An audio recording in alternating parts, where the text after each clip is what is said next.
আজকে সেই সেটের উপরে লেয়ারটা তৈরি করব, চলুন তোমাদের সাথে শেয়ার করি।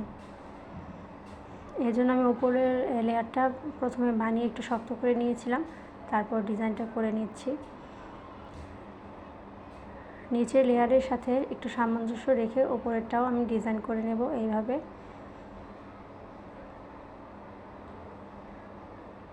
যাতে দুটো দিকেরই ডিজাইনটা প্রায় দেখতে একই রকম হয়।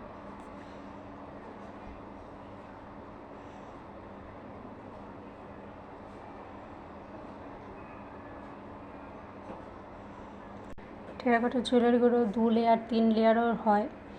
এই সেটগুলো কিন্তু খুব একটা ভারী হয় না, দেখতে বড় হলেও পোড়ানোর পর কিন্তু সেটটা খুব একটা ভারী হয় না।